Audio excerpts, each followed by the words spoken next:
Welcome to Techiecast Jacks, where the top technology and business experts around discuss the latest trends in high tech. This podcast is hosted by Joe Holbrook, who's an experienced technologist pundit in Jacksonville, Florida.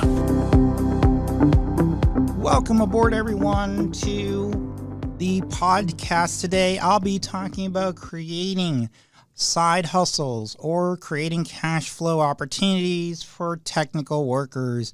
Now, for those folks familiar with my background, you know that I've been in IT for well over 20 plus years. However, I've never totally focused on IT full time. In some cases, I've had side hustles. I owned a property management business in Western Virginia, which I sold the contracts to. I had the business about 10 years. That was my main side hustle for quite a while. Then I decided, you know what, I just want to focus on technical and not have to deal with phone calls at all crazy hours and problems and contractors and owner issues and tenant issues. So, however, as a side hustle, property management was an amazing way to make side cash, literally thousands and thousands on top of my IT vendor VAR salary that I would make. Now, that, of course, can become exhausting over time, so I decided to focus mainly on the technical areas such as blockchain or cloud computing. And I wanted to give folks some ideas about how a technical worker, whether you're in cloud computing, whether you work for VAR, you work for a vendor, whether you're an enterprise architect, professional services engineer, computing. And I wanted to give folks some ideas about how a technical worker, whether you're in cloud computing, whether you work for VAR, you work for a vendor, whether you're an enterprise architect, professional services engineer, maybe you're a Windows administrator, whatever your role is, if you're a technical worker, there's plenty of opportunities for you to go out and create side income. Now, in the world of side income, we have some terms that we would use. The first term we would use is called a hustle. Now, what is a hustle? A hustle is basically a side income that you create, that you're working on the side of your full-time job, and you're creating cash flow for you or your family, whatever the situation is. And some of those side hustles could be very interesting. So the term hustle is used quite a bit. Another term that's used is basically passive income or cash flows. Now, these are basically, again, the same thing. You're creating revenue that you don't actively work for. Now, let me just clarify. In the world, in the real world, the word passive income, I think, is sort of misguided is in the way that it's used. And the reason I say passive isn't really passive is what I'm getting at is that there's always that work you need to do to maintain it. And even though overall it is passive, you might spend an hour a month, updating a website or replying to comments. There's always that work. However, it's much more passive than you getting in your car damn morning and having to drive 35 miles into the city and find parking and deal with elevators and all that craziness that you don't get paid for. And what I'm trying to get at is this provides you the ability to make money while you're driving to work, while you're getting that elevator, going to the 32nd floor in downtown New York or whatever you do. And you're basically pissing away your time and you're not getting any return for it. And passive income can really make a difference. Now, I'm going to go through some areas, and I have a blog post on this as well. Please go ahead and follow the link that's in the description and get some ideas. Now, the ideas that I talk about are a little bit different than what you might hear from some of the other non-technical, what I would call evangelists that talk about cash flow. For example, I'm not saying go out there and buy rental houses. That's not what I'm talking about. What I'm going to talk about is, first of all, what you could do to bring in revenue from a technical worker perspective. So, for example, you go out and create, let's say your job is a cloud architect, or your job is a Cisco network administrator, whatever that is. You could basically create a course on the same subject and post it on any number of platforms and sell that course. Now, for those folks that have followed me, you know that I am a pretty rampant course propagator. I have courses on any number of platforms, and these are anything from LinkedIn Learning over to Udemy, over to O'Reilly, and another probably 15 to 20 as well that are smaller. Now, why would you want to do that? And I always hear the excuse, well, I'm not good at training, or I don't know how to, do a course. And again, I didn't know how to do it either.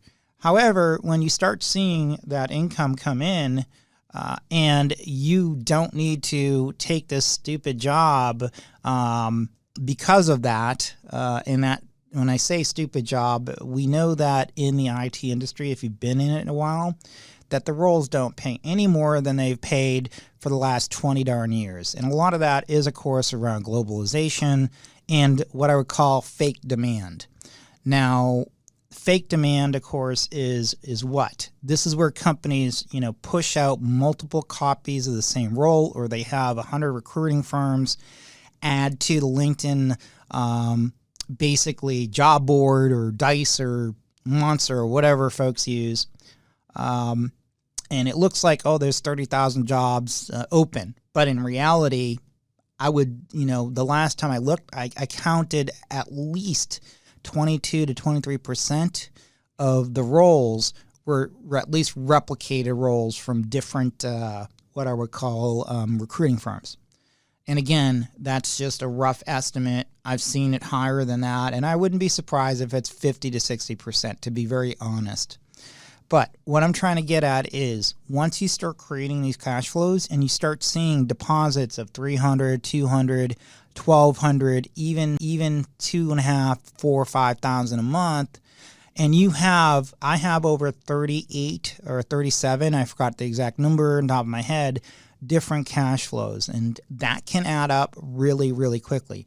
Now, yes, certain ones are much higher than others. I have some that are smaller. For example, YouTube.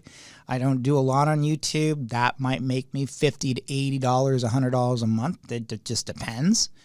On the other hand, affiliate marketing will bring in hundreds of dollars a month, or even $1,000 a month. It depends on, it just depends on the month and the demand and what people are searching for.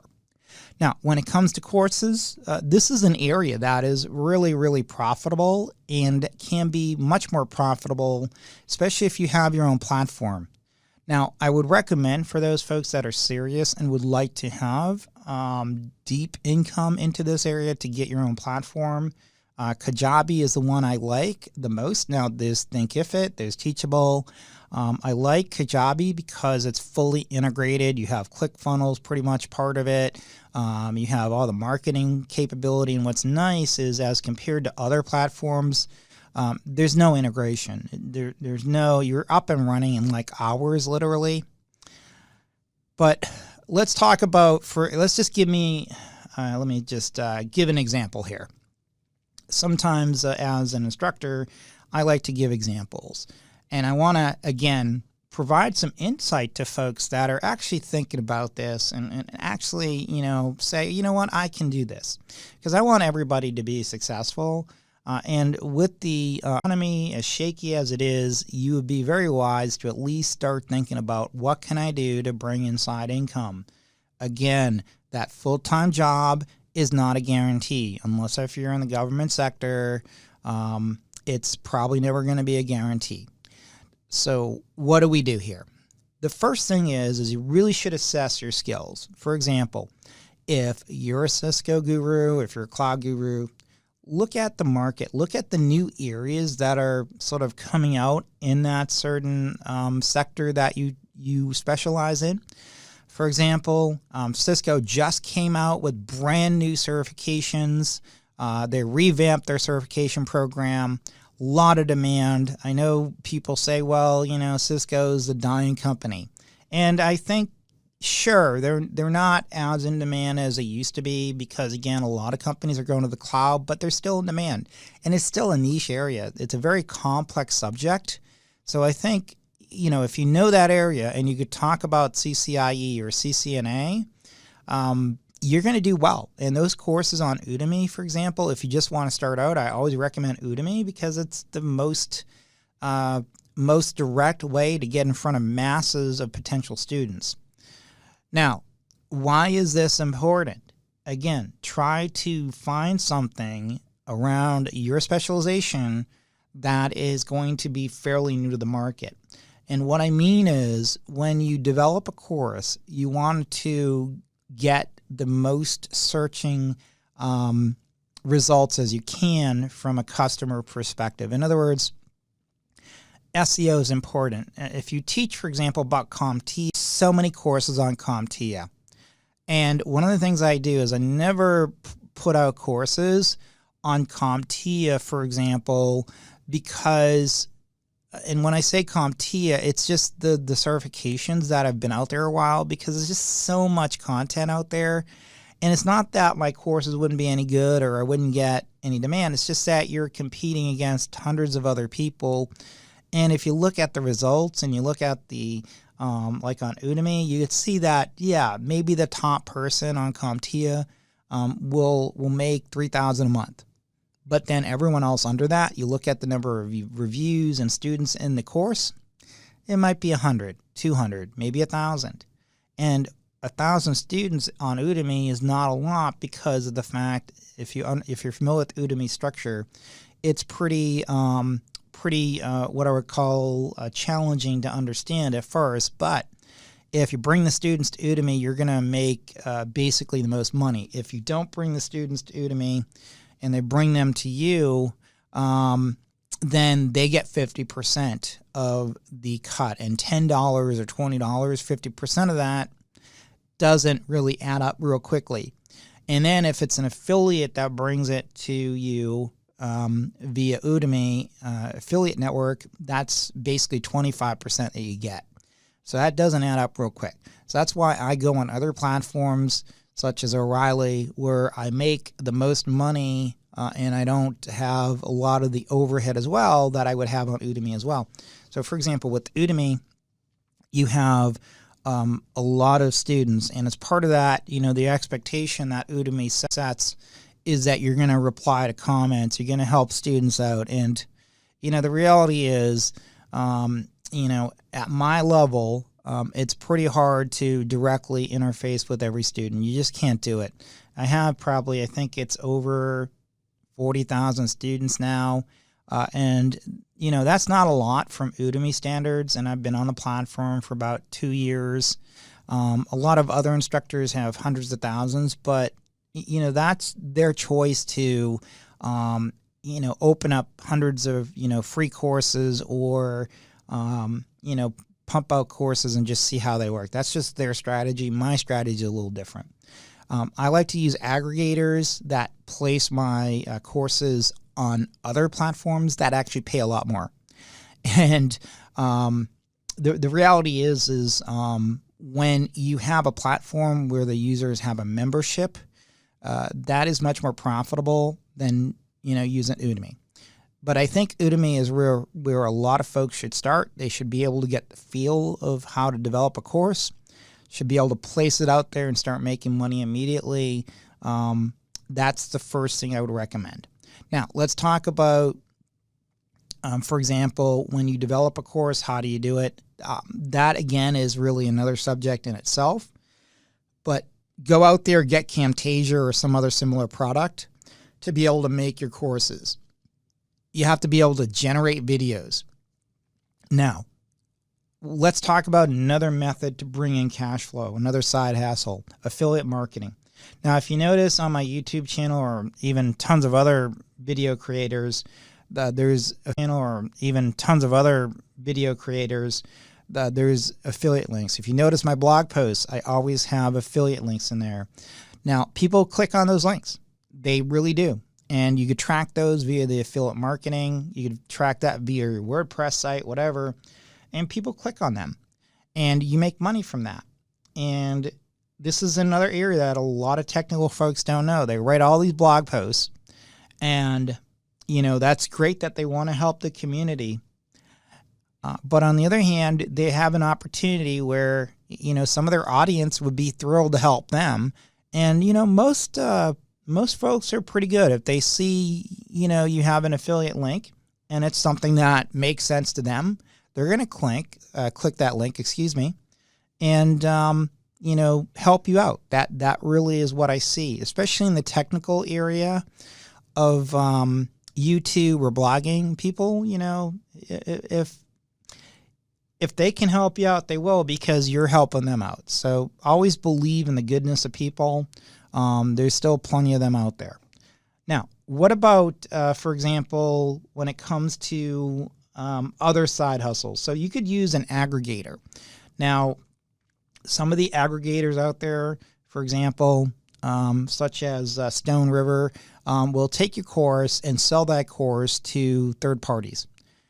And that can be something like, for example, one of them would be, is commonly used, and I've forgotten the top of my head, I think it's called Stack Social.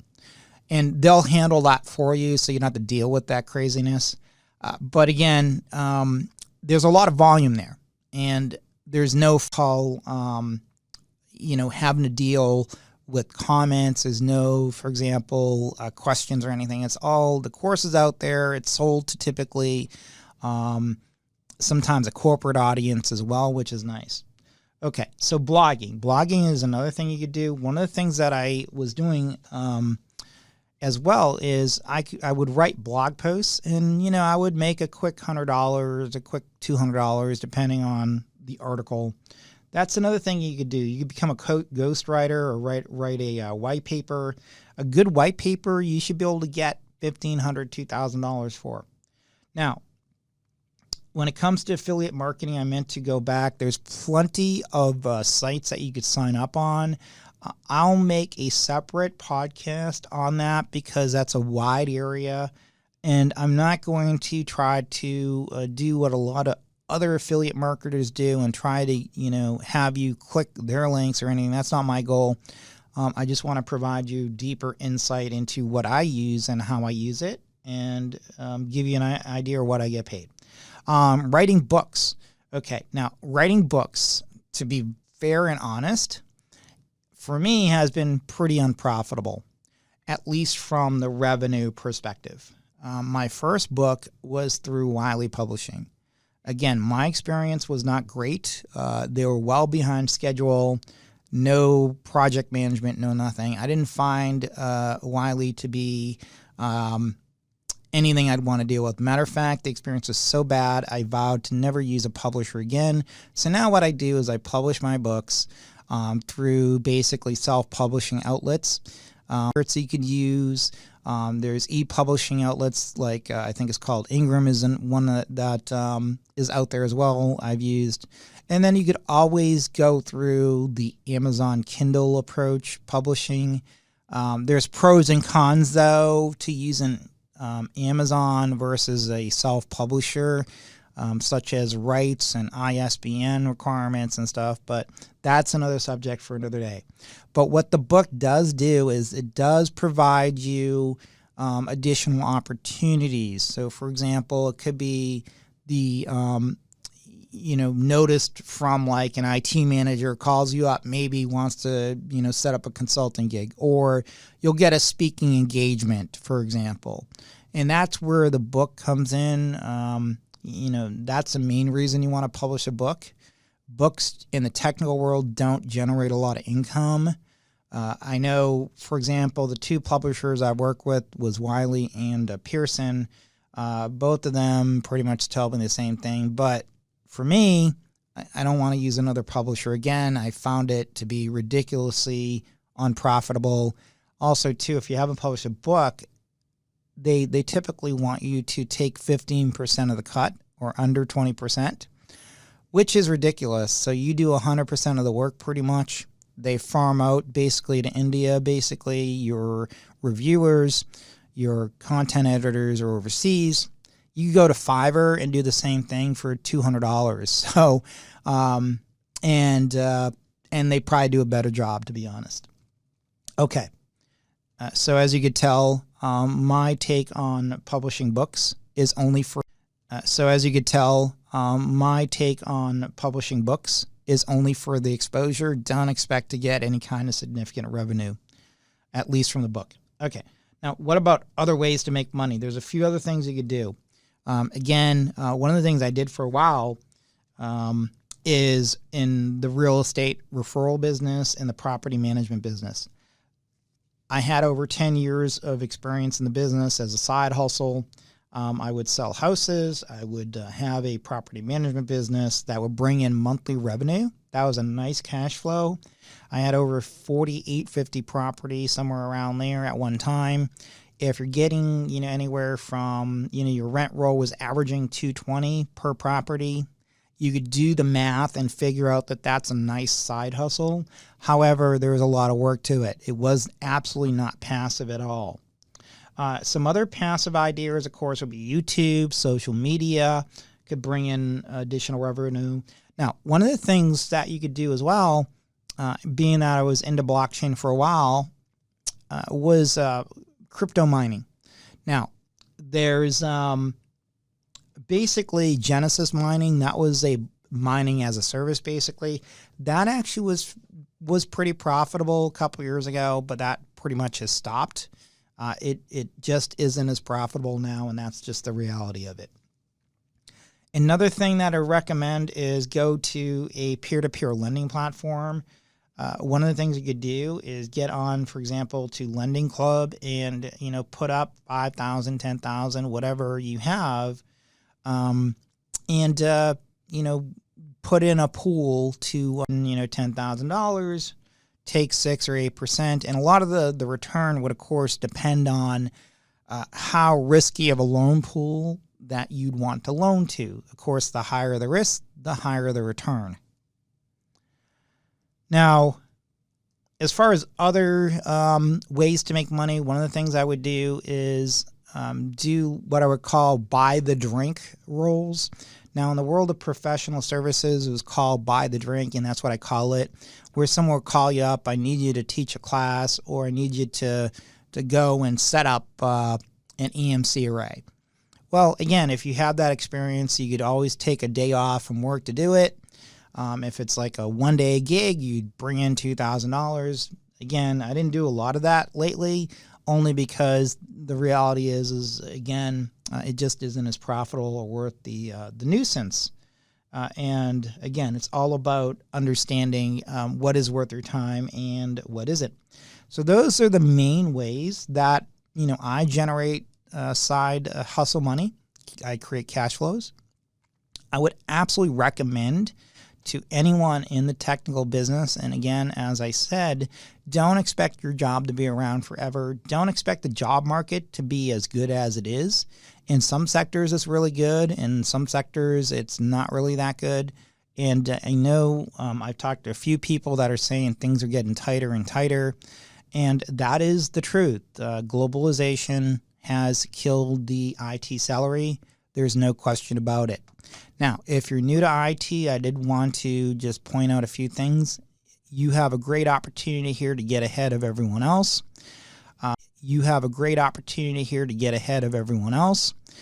Go out there, find something that you could do, whether it's on CompTIA, just get started. I don't totally, like I said, my idea of CompTIA certs is that there's so many people pushing out content, it's really hard to get a good return on your time. However, I did want to say one thing. If CompTIA comes out with a new certification, jump on it.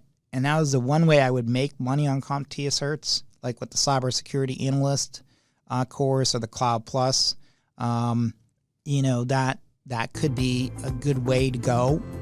But if you're doing one on Security Plus and, there's just so much content. That's just my thought. So to close this out, I wish everybody much luck and much